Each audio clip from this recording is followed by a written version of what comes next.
Hello and thank you for taking time to attend this presentation. My name is Brandon Boyd and I am a student in the Organizational Leadership program at Mercyhurst University. Today, I will be discussing delivering bad news.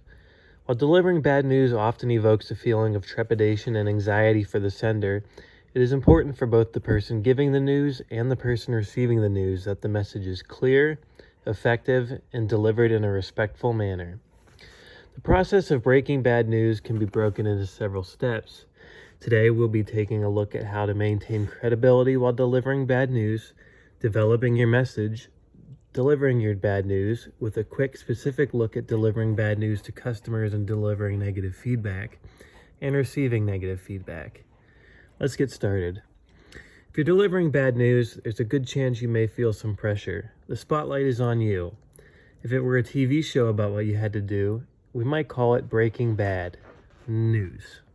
Breaking bad news involves a mixture of different elements that combine to lead to a potentially effective or ineffective message. But before we get there, let's take a moment to discuss maintaining credibility when delivering your bad news. This first step is important because it allows us to understand why breaking bad news effectively is so important. Delivering bad news not only affects the person or group of people directly receiving the bad news, but it also affects the environment around that bad news. Delivering bad news the right way can actually strengthen customer relationships and lay the foundation for increased trust.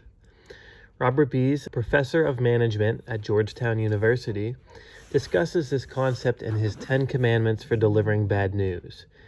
He notes that when people are treated with respect and dignity as bad news is delivered, work morale can actually increase. He quotes a study that found layoff victims treated with dignity who received a sincere explanation actually worked harder than before they received the news.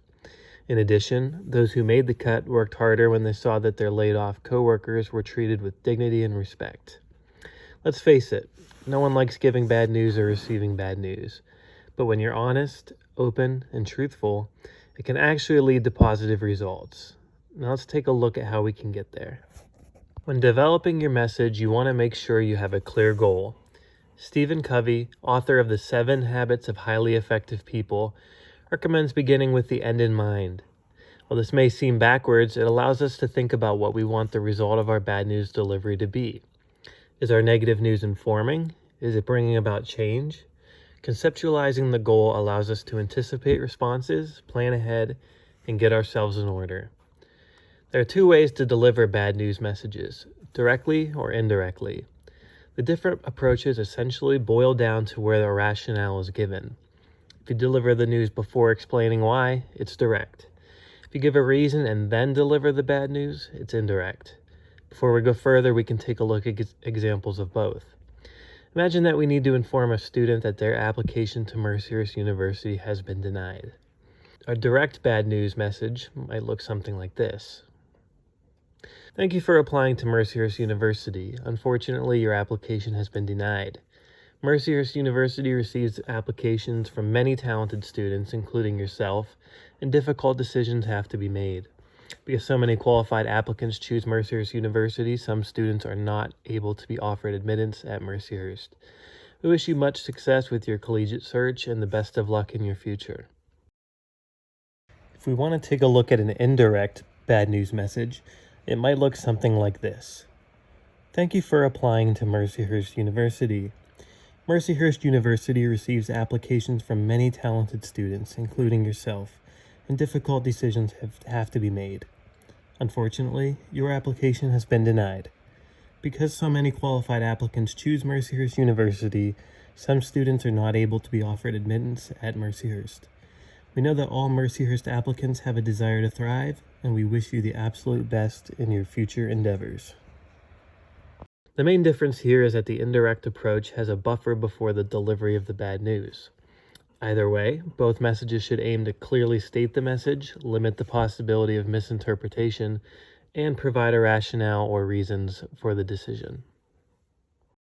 You have likely delivered bad news in your personal life at some point. Whether it was a breakup, a bad grade, a medical scare, or something else, your experience with bad news personally can help you professionally. The same rules apply to delivering bad news professionally as they do personally. During delivery, Find ways to express concern, but don't be excessive. Get to the point and don't downplay or bury the message. Indeed, a popular job website gives a list of important items to note when delivering bad news to employees. Make sure to use direct language, as easy to understand language will provide clarity. Avoid business jargon. You will also want to provide context for the decision while showing empathy and a genuine concern in a professional manner.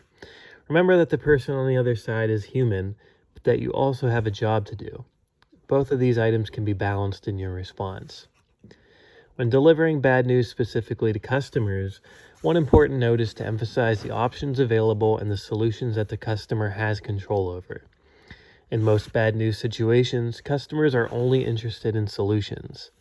In my past experiences working directly with customers, I have often had to deliver bad news about being unable to deliver refunds, canceling events, and being unable to offer items at a specific price point that was once previously available. By focusing my messaging on options the customer would be able to take to solve their problem after receiving bad news, I was more effectively able to reach a common ground with the customer. When delivering negative feedback about performance, there are also a few specific things to keep in mind. Make sure to take a team-centered approach. Don't sugarcoat the bad news. You will need to explain how the poor performance is affecting the organization. Make sure to probe for reasons performance is not higher and emphasize problem solving rather than blaming. If you're like me, you may have been taught to use a sandwich approach when delivering bad news. This means to sandwich negative news with pieces of positive news. This is actually not recommended for delivering negative feedback, as it may muddy the message, making it less effective. Finally, we would be remiss if we did not include receiving negative feedback. We don't just want to talk the talk. When it comes to negative feedback and receiving bad news, we also want to be able to walk the walk when we're on the other side. Seeking and receiving feedback, even when it's negative, can help you. Negative feedback will help inform the work you are currently producing, help you develop your skills, help you move into new positions, and help you to learn to manage your emotions. Now that we have taken a look at the process of breaking bad news to others in your professional career, I hope you can apply what you have learned to your professional communication. Remember to keep your credibility in mind when it comes to bad news delivery. Develop your message with care, deliver your message with empathy without diluting it, and remember that you, too, may receive negative feedback. Like delivering bad news, receiving bad news can turn into a positive long term. Now, for a final bad piece of news from me. My presentation is over. Thank you, everyone.